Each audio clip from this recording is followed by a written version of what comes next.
हनुमान जी आए बेटा बनकर। जब परिवार ने वृद्ध माँ को घर से निकाला, एक गांव में एक वृद्ध माँ जिनका नाम सरस्वती देवी था, अपने बेटे, बहू और पोते पोतियों के साथ रहती थी। उनका बेटा रमेश, जो पहले बहुत आदर और प्रेम से माँ की सेवा करता था, समय के साथ बदल गया। उसकी पत्नी सुनीता माँ को अपने ऊपर बोझ समझने लगी और धीरे धीरे रमेश को भी माँ के खिलाफ भड़काने लगी।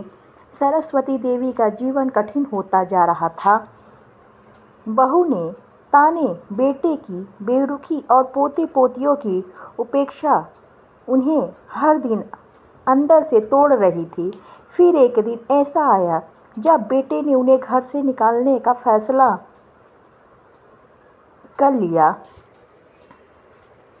एक सर्दी की रात जब पूरा परिवार भोजन कर रहा था, बहू सुनीता ने गुस्से से कहा कि अब इस घर में मेरे लिए जगह नहीं है। अगर तुम्हारी माँ यहाँ रहेगी, या तो मैं रहूँगी या फिर ये। रमेश माँ की ओर देखने लगा। एक पल के लिए उसका दिल पसीजने को हुआ, लेकिन पत्नी के गुस्से और तानों के आगे उसने माँ को घर से निकालने का फैसला कर लिया। माँ, अब आप कहीं और चली जाएं, हमारे लिए गुजारा करना मुश्किल हो गया है। रमेश ने कड़वी आवाज में कहा। सरस्वती देवी के लिए यह सुनना किसी वज्रपात से कम नहीं था। उसके आंसू बहने लगे, लेकिन वह जानती थी कि अब उसका कोई सहारा नहीं है। बिना किसी विरोध के कांपते हुए हाथों से अपनी चादर ओढ़ी और भारी कदमों से घर के बाहर निकल आई। सरस्वती देवी को समझ नहीं आ रहा था कि वह कहाँ जाए। उनका शरीर बूढ़ा था, ठंड लग रही थी और भूख से पेट भी जल रहा था। वह गांव के बाहर एक पीपल के पेड़ के नीचे बैठ गई और भगवान से प्रार्थना करने लगी।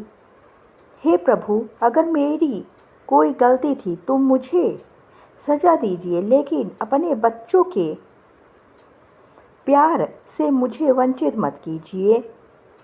इसी दौरान वहाँ एक सुंदर तेजस्वी युवक प्रकट हुआ। उसका मुखमंडल दिव्य आभा से चमक रहा था और उसकी आंखों में असीम करुणा थी। उसने वृद्धा के पास जाकर कहा, माँ, आप यहाँ इस ठंडी रात में क्यों बैठी हैं? सरस्वती देवी ने आंसू पोंछते हुए जवाब दिया, बेटा, अब मेरा कोई नहीं है। मेरे अपने बेटे ने मुझे घर से निकाल दिया। अब मैं कहाँ जाऊँ? युवक ने मुस्कुराते हुए कहा, माँ, अब से मैं ही आपका बेटा हूँ, मेरे साथ चलिए। वृद्धा चकित रह गई। उसका मन कह रहा था कि यह कोई साधारण युवक नहीं है। उसकी वाणी में एक अद्भुत मिठास और भक्ति थी। युवक वृद्धा को लेकर एक छोटे से कुटिया में ले आया। वहां उन्हें गर्म भोजन और पानी दिया। वृद्धा ने भरपेट भोजन किया और गहरी नींद में सो गई। सुबह जब उन्होंने आंखें खोली तो देखा कि युवक अभी भी उनके पास बैठा है। उन्होंने पूछा, बेटा, तुम कौन हो? युवक ने धीरे से कहा, माँ, मैं कोई साधारण मनुष्य नहीं हूँ। मैं आपके संकट को देखने के लिए स्वयं हनुमान हूँ। भगवान श्री राम का आदेश है कि मैं आपकी सहायता करूँ। वृद्धा की आंखों से आंसू बहने लगे। वह तुरंत अपने हाथ जोड़कर हनुमान जी के चरणों में गिर पड़ी। प्रभु, आपने स्वयं मेरी सहायता करने के लिए अवतार लिया। यह मेरे लिए सौभाग्य की बात है। हनुमान जी ने कहा, माँ, अब चिंता मत कीजिए। जो पुत्र अपनी माँ की सेवा नहीं करता, उसका विनाश निश्चित है। मैं तुम्हें न्याय दिलाकर रहूँगा। हनुमान जी ने अपनी माया से वृद्धा को एक सुंदर महल में बसा दिया। वह खुद एक व्यापारी का रूप लेकर गांव में पहुंचे और वहां के लोग को बताया कि उन्होंने एक वृद्ध महिला को अपनी माता बना लिया है और अब वह बहुत सुखी जीवन जी रही है।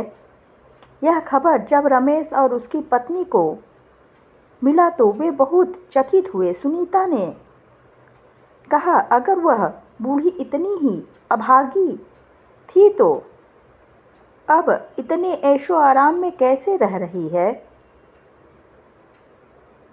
रमेश को अपनी गलती का एहसास होने लगा।